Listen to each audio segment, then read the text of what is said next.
Ok, chicos, el tema de la coherencia tiene que ver con el orden lógico que usamos no solamente cuando hablamos, sino también cuando escribimos. En este caso vamos a hablar de la coherencia en el texto. Ustedes ya hicieron un texto que es su autobiografía y tiene que haber un orden lógico y no pueden meter temas que no son relevantes o presentarlos en un orden que no es el correcto.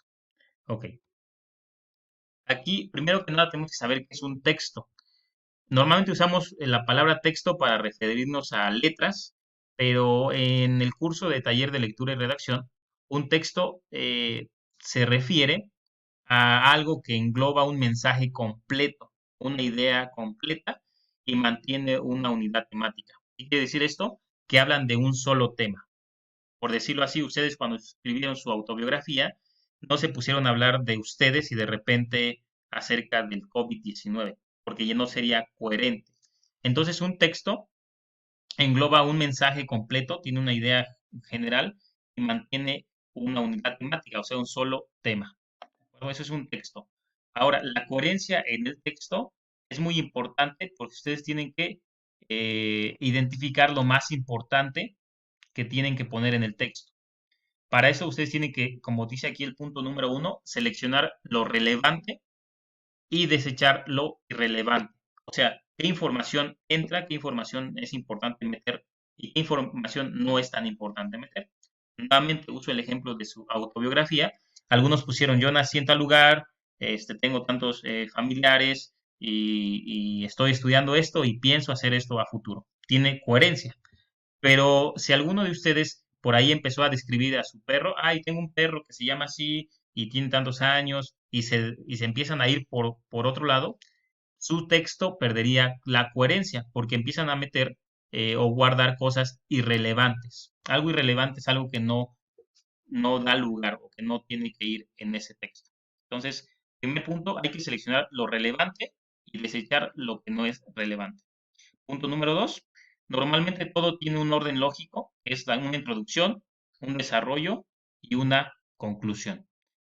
Como leímos el ejemplo ahorita de la piedra en el camino, si empezamos por la conclusión y luego nos vamos por la introducción y al final nos vamos con el desarrollo, es muy difícil que se entienda el texto. No va a quedar claro de qué se está hablando.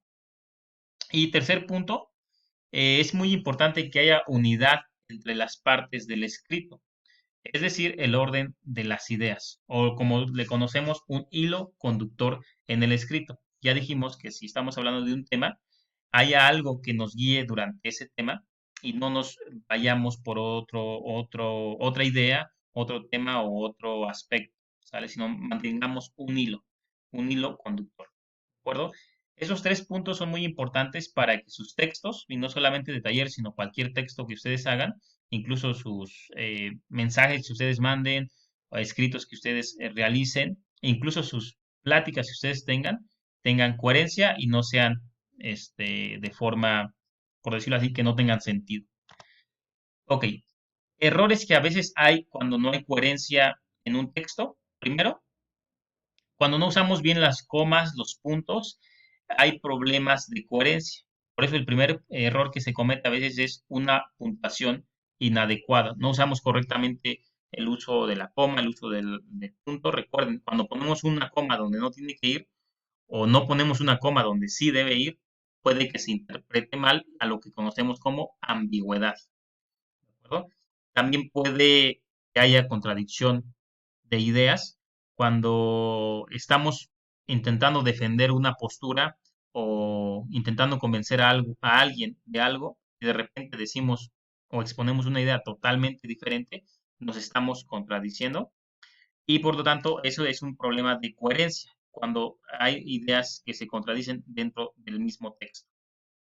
Y por último, cuando usamos de forma inadecuada los conectores de un texto o marcadores de discurso, eso lo vamos a ver más adelante, pero tiene que ver con estas palabritas que nos sirven para unir los párrafos. En primer lugar, por otro lado, en cuanto a, posteriormente, sin embargo, pero, finalmente, estas palabritas nos sirven como conectores, aquí ya lo puse en negro, nos sirven para unir partes del texto para que el texto no ande volando. Vamos a llamar como tipo si fuera pegamento. Y son partecitas o conectores que nos sirven para unir todo el texto y que todo el texto tenga un sentido completo y no quede ahí todo volando. Se llaman conectores y lo vamos a ver ya en otra clase. En primer lugar, por otro lado, en cuanto a, posteriormente, sin embargo, pero y hay infinidad de conectores. Todos esos aspectos que les acabo de mencionar son importantes para que nuestros textos tengan coherencia. ¿De acuerdo? Este es el tema del que hablamos hoy, la coherencia en el texto. Muy bien, chicos. Entonces, hasta aquí dejamos